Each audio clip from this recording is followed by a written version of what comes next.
Klaus, going back to, what, 40 years ago, is it? Can you remember your first day here?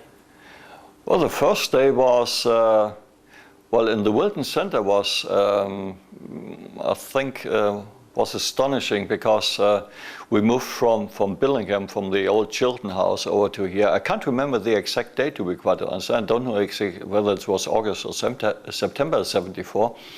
But okay, there was all this new furniture in Chiltern House. It was this old furniture and so on. So it was a totally different world, certainly, I felt. And okay, the main problem was obviously then to unpack all your cases with all the files and so on. So it was still, I think there were a day or two where you were more concerned with where to put everything and even put your pants, etc. But I think it was a change in dimension because up in Billingham, it was still, yes, it was an old building with old furniture and so on and so on, which on the other side also had its charm. I think it was just, I remember days, I just was talking to somebody recently, or when I was here, there was this called Synthonia Club, where we from time to time had a pint of beer at lunchtime, which normally today you wouldn't do anymore because of alcohol regulations and so on. But coming here to Wilton, yes, it was a change in world, in climate. It was everything bright and sunny and beautiful. I think beautiful, yes. And for me personally, because being on secondment, and starting with petrochemicals division in May '74, I tried to find a house for my family. And everybody told me, yeah, try and find a house south of the River Tees, so close to Wilton, because then it won't be getting to work, it won't be that long anymore, because having had a house north of the River Tees, close to Billingham, would have made a major problem for me to go here.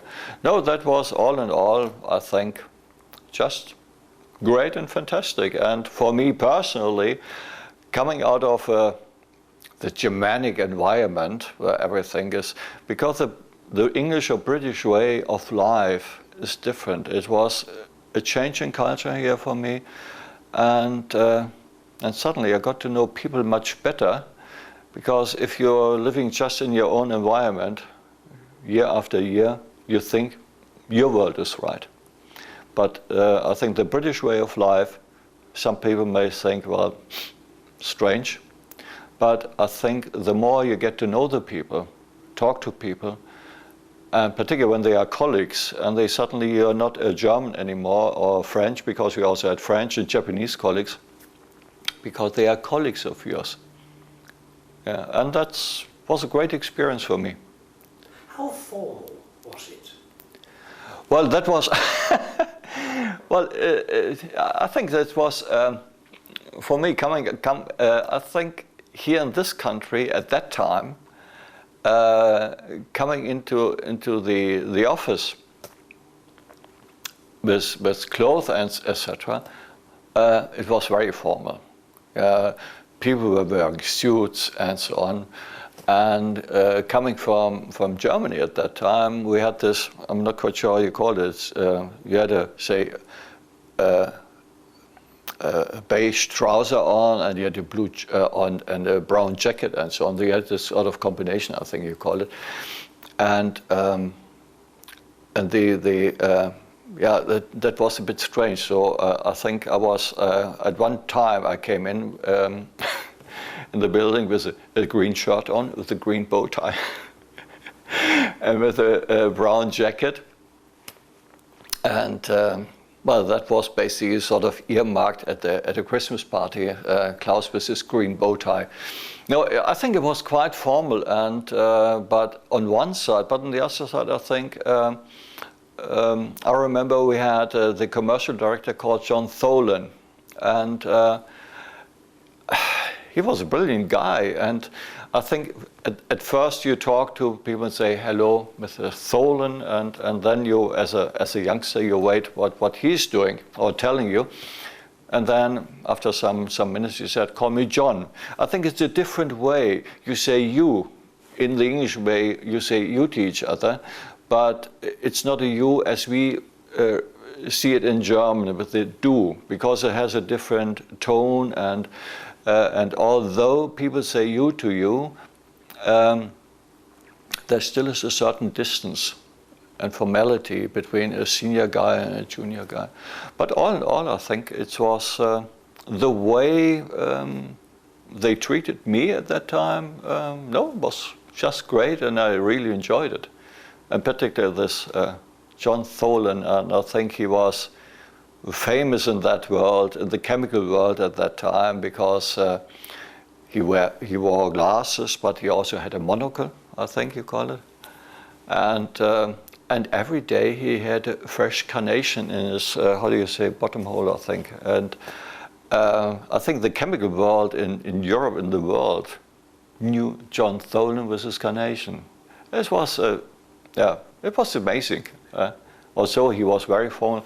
But formality, I think, it's slightly different in this country. And nowadays, when I see people walking around, and when the decades, when the years moved on, I think it became less and less formal. The dresses became less formal, etc. Or the clothes became less formal. Yeah.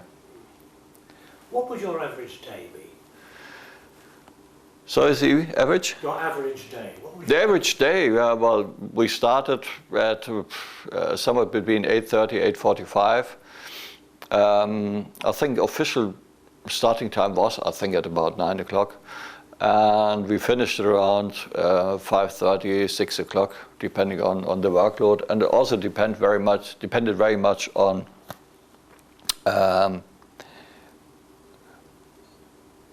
because we had very often car clubs together.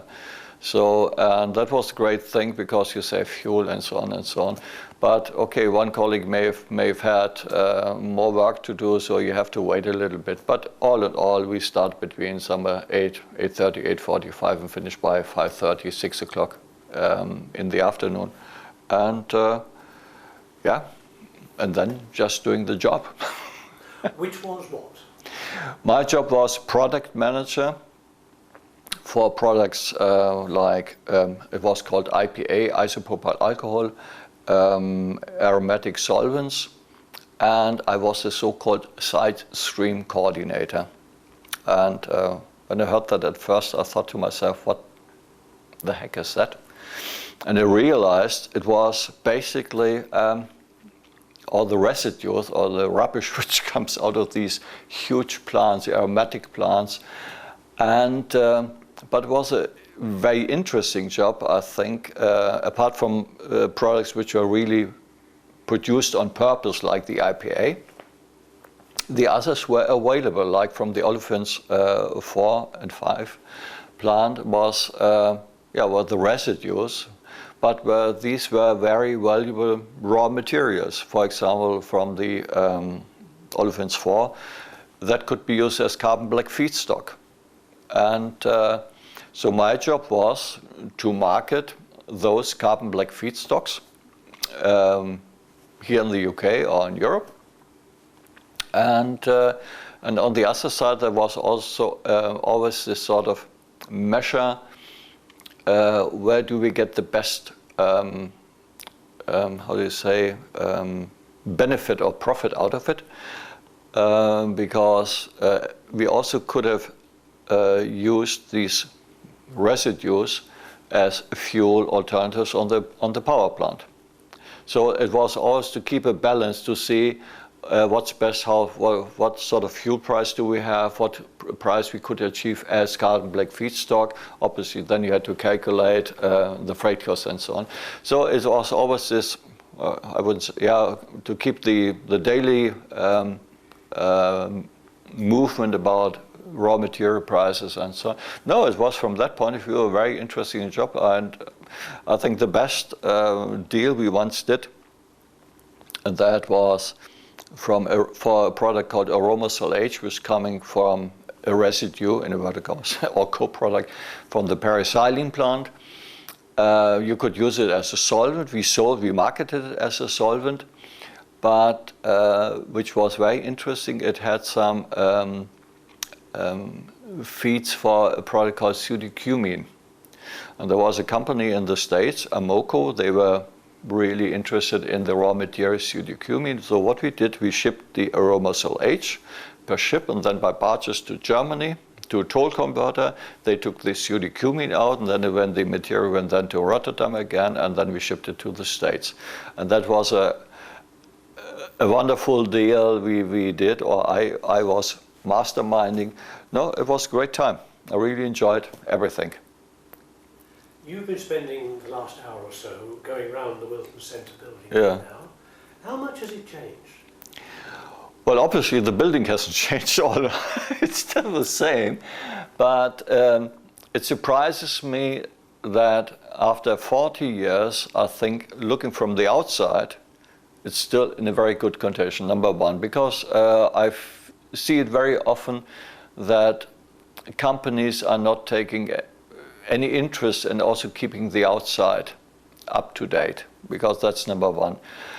Number two, coming in, the reception obviously was different, and obviously what I've seen so far, it has changed a little bit, modifications, but the main modifications, as I see it, is the security item, yeah, because decades ago, 40 years ago, you could walk into the building without any problems.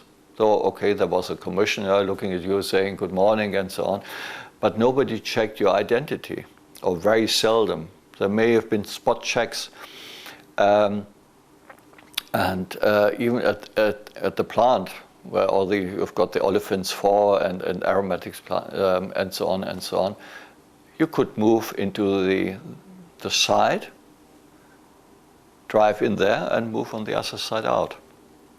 And hardly anybody checked. Okay, there were spot checks, but security today is a much bigger issue than it used to be 40 years ago, because 40 years ago the times were more peaceful. Thank God on one side, but nowadays times have changed and security is very important, I think, for each side nowadays, and I think, yes. And one might think, okay, they take a picture of you, but anyhow, I think it doesn't matter where you go nowadays. If you fly to China or to America, they always take your picture. Yeah, but that's the way it goes. Yeah, and I sometimes say to myself, 1984, George Orwell is in place already. Yeah, people laughed about that for 30 years ago and said, okay, rubbish, that's never ever will happen, but it's happening. On one side it's good, on the other side it's not that good, but okay, that's a way of life, I think. The way that we work nowadays, with instant communications, emails, everybody in a group talking together and this, was it like that 40 years ago? Well, at that time, I think the workload overall was I think the workload in inverted commas hasn't changed, because you get inquiries and you have to do this and that and that. The major difference, I think, today is the speed, the expectation that if you get an email in, that people expect you to answer, I wouldn't say within seconds, but as soon as possible, which means preferably within, call it 24 hours or even 12 hours, or during the day, working day. I think at that time, what we had to do is, if you communicate with somebody, it doesn't matter where it was, you could pick up the phone, which you still do today, great.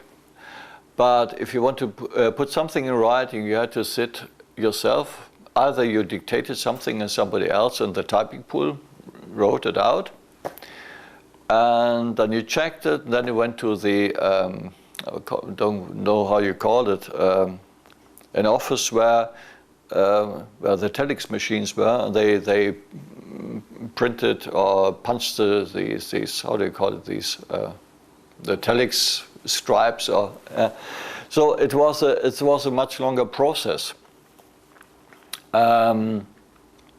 which was fast at that time, and but at least you had time to think about all these things.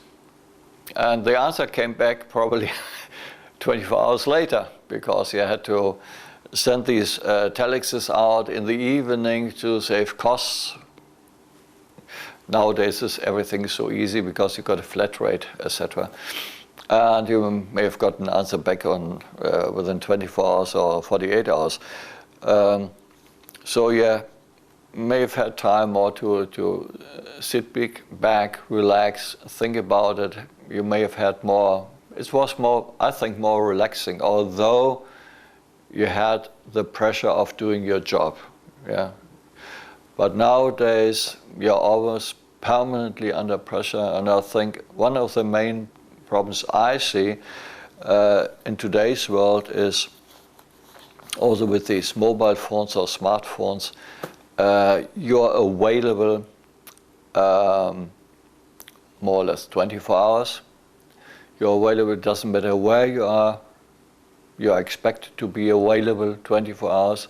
And I think that's the working climate or the working conditions, I think, have changed on one side to the positive, because the modern electronic system is great, fantastic. If I want to look something up on my smartphone, wonderful. On the other side, the negative point is that you have no free time, no private life anymore. And I think companies expect too much of you nowadays. And that is, I think, the less positive one, I think I call it, in working life today. And things have to change a little bit, because you become more a robot than a human being. And of course now there are something like 60 different companies based in this position. Yeah, yeah. It's. I think on one side, the positive point about that is that a building of that size, which I think was a home of 1,200, 1,300 people at one time, or even a little bit more. I can't remember the exact numbers. Yes, it was ICI Petrochemicals Division at that time. But things have changed. And I think it's good to see, and that's a positive point again, that ICI at that time found an investor who was able to, or was prepared to buy that building, and make room for other companies to find a home here. But on one side, yes, because I worked for over 35 years for ICI, I made not a huge career, but I made a career.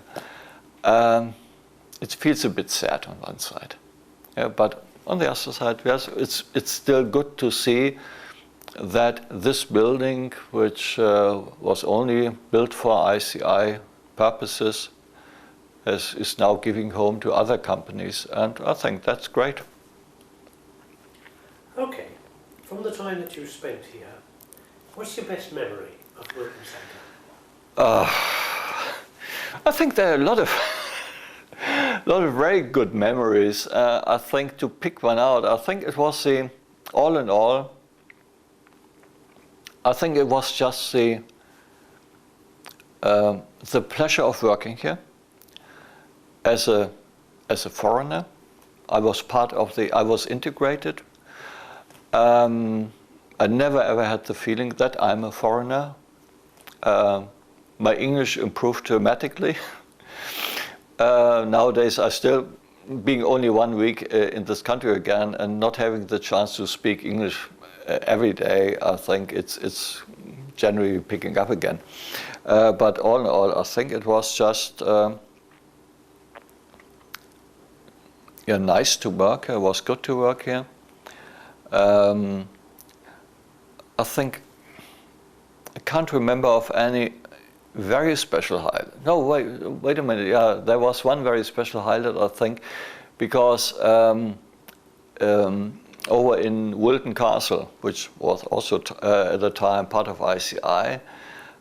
We had once a year around, I think before Christmas time, I can't remember how it's called. There was a sort of, how do I say, it was like a cabaret, where